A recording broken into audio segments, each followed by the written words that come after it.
Good morning to all. Today, in this video, we are going to learn about the chapter motion. What is the definition of motion of an object? A body is said to be in motion when its position is changing continuously with time relative to an observer. That is, there is a change in the position of an object. That means that the object must have distance or displacement. To know about distance and displacement, let us do an activity. Take a ball and throw it into the air with some angle to the horizontal.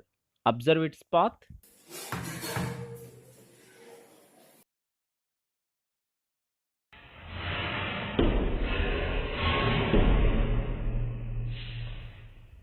Here, distance is the length of the path traveled by an object in a given time interval, and displacement is the shortest distance covered by the object in a specified direction.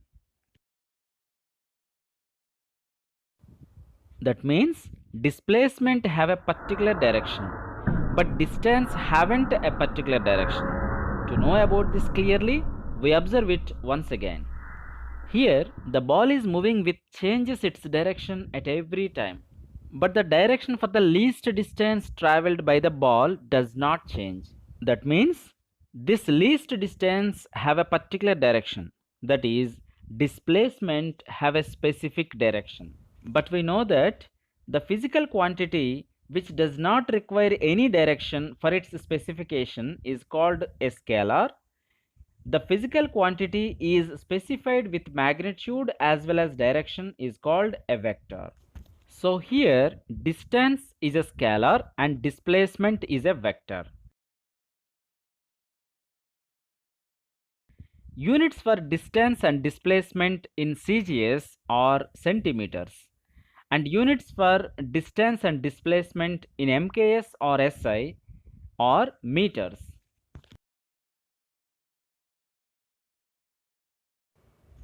Now let us observe the situation.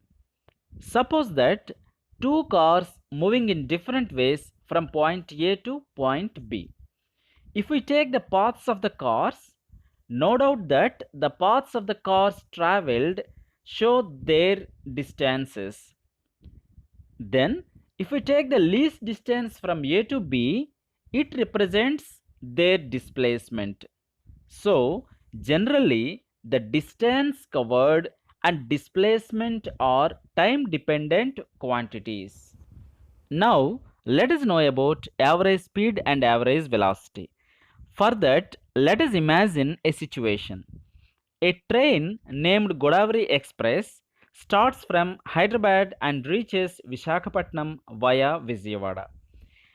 Let us the distance of entire trip from Hyderabad to Vishakhapatnam be 720 kilometers.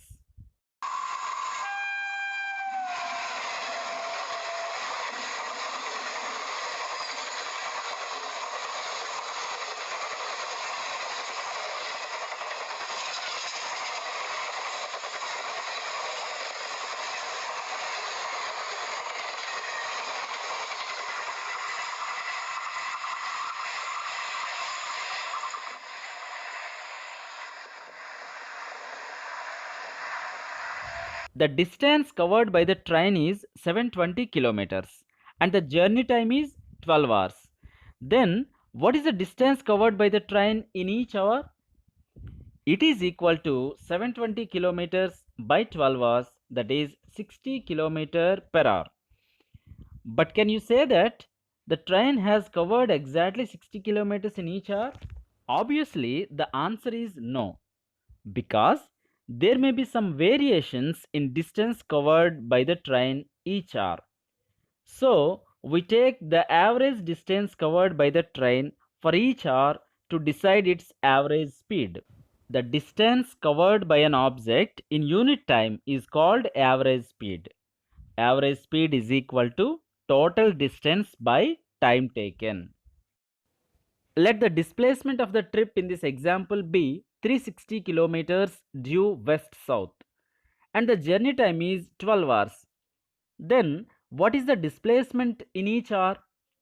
It is equal to 360 kilometers by 12 hour west south.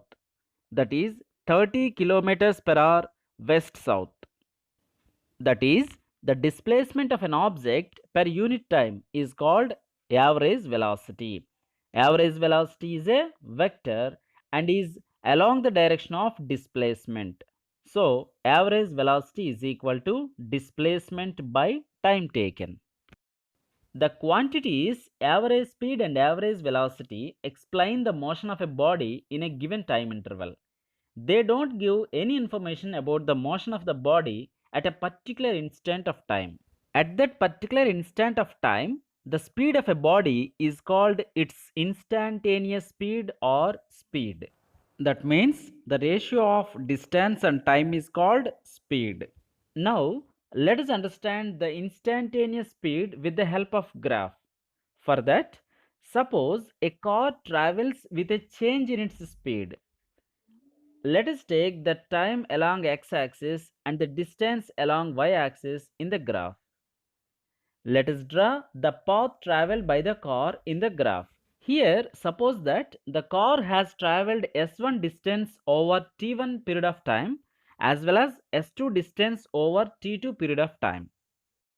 Then, how to find average speed during the time interval from t1 to t2? That is s2 minus s1 by t2 minus t1. The straight line drawn by the points in between t1 and t2 in the graph represents the average speed of the car in between the points t1 and t2.